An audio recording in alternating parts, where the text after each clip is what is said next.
I thought I would go over Amos Lee's song El Camino because it's a great song and it's also a great illustration of some chord fingerings that I covered in an earlier video. So the chords used in this song are G, which it's advantageous to fret it this way so that you have this finger free at the top. It'll help facilitate changes to other chords. So you've got a regular G, which it's best to fret thusly.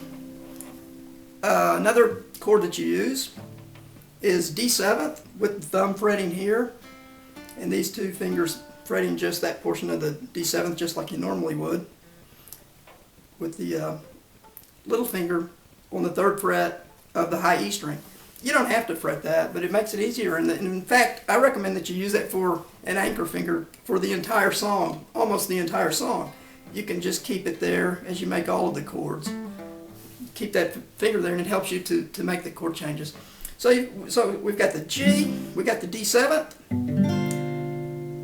and then the other primary chord is C, which again you can just leave that finger anchored there if you want to. And when you're finger picking, if that note doesn't fit with the chord, just don't finger pick it. Just leave it out for that one. So we got a C, which I just make it's a regular C. And let's see. Then the other chord I want to talk about is the Dylan C, which is basically your G like this, and this is one of the reasons you want to fret it this way. And then you use these two fingers, put them as you would a regular C chord, but you don't bring this finger down. You just leave it there on the G. So that's mainly in this song, that's used for just sort of a transition chord or maybe a little bit of an embellishment if you want to call it that.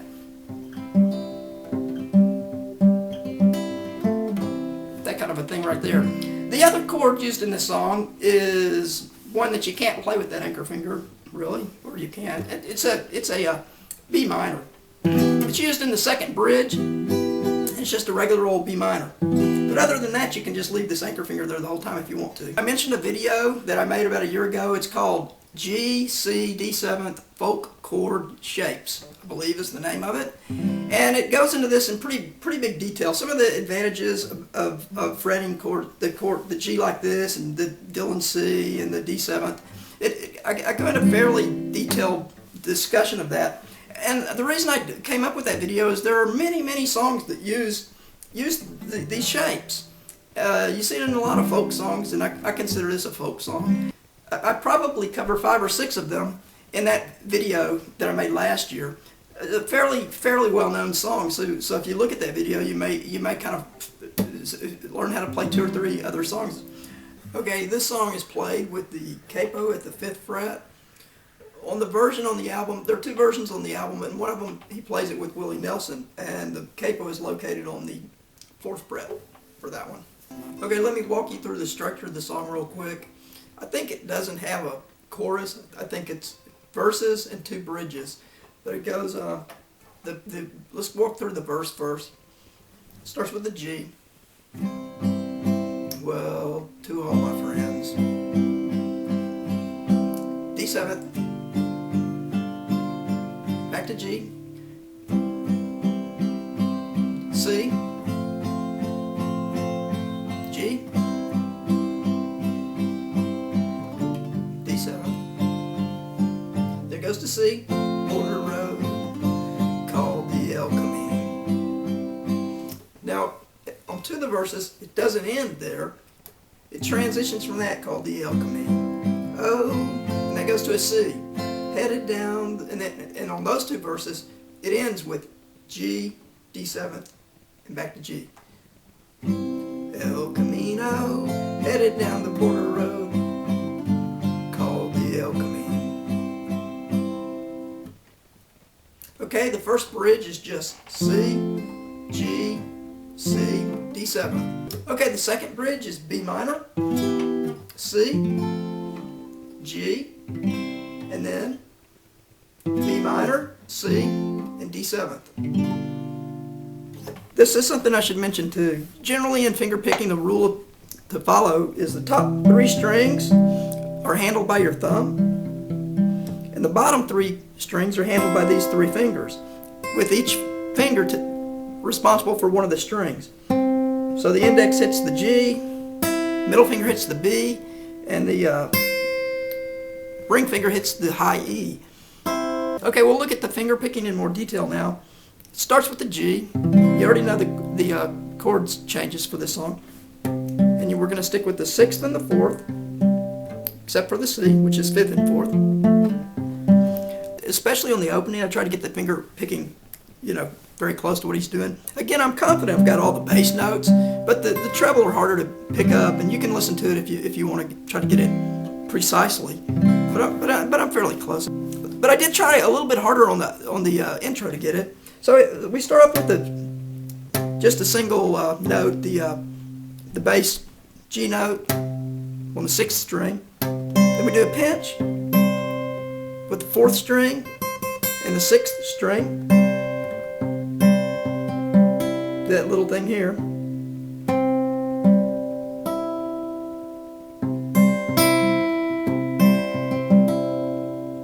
Just go 6th, 3rd, 4th, 2nd. I think that's it.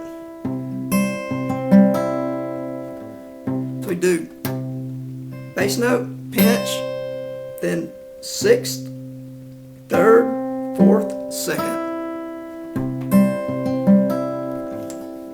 Then you play some more notes of that same chord shape before you transition to the next chord. One thing I picked up from here, it sounds like he's doing a little hammer-on of the Dylan C before he transitions to the D7. So that was kind of tricky a little bit, just to get the timing down right with your thumb and with the hammer-on. But it goes something like this. I try to hit the 4th string at the same time I hammer on. That's what I kind of think of, so that you get that transition. It sounds like that matches pretty close.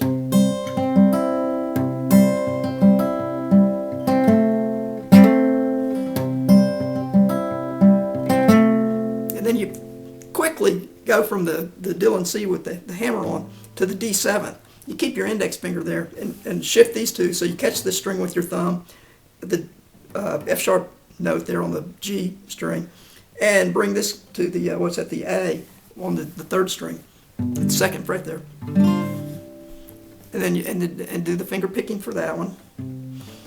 And then when you go to you go back to the G, and it's fairly distinct. I'll talk about this before I play it. It might flow a little more smoothly if we do that. So then, but then when it comes to this next one, he's going to do a pinch here, just like in the first time, but then we're going to put the index finger on the 1st fret up here, making an F note, and that note sounds. So it's pretty distinctive you hear in there, so I thought I'd better put that, try to play it like he did there.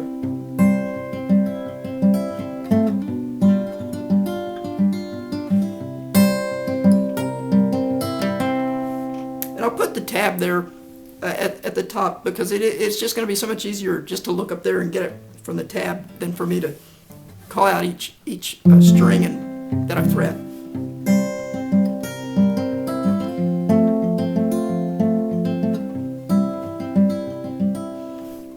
And I know that in the song I play this part where I'm playing the C, I go.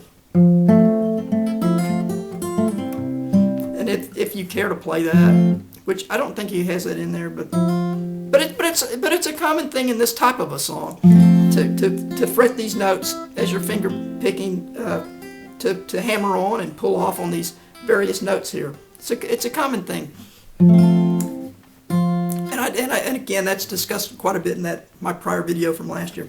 But what I do there is hammer on with the C note on the 2nd string, the B string. And then also fret here at the 3rd, which would be the D note. And then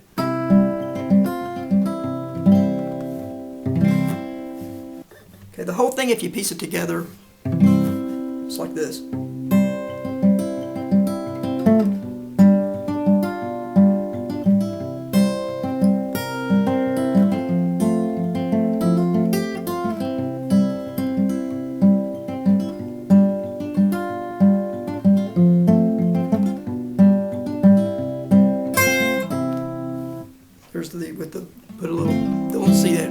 you want. When I finger pick the first bridge, what I'm doing, I just keep repeating that. That's how I do it.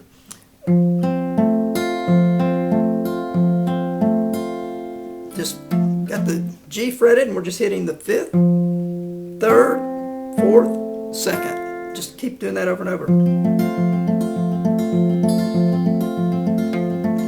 Well, my heart is sick, got a shepherd's crook as a walking stick, and I'm headed on. And then I kind of go back to the more bouncy way there. Just felt like kind of like we played the intro. Long by you, don't know what to do, and I'm moving on. And then we're just kind of back to that, the more normal way. And then the same thing with the other bridge. I'll put this in the tab, of course. All of my ships have sailed away.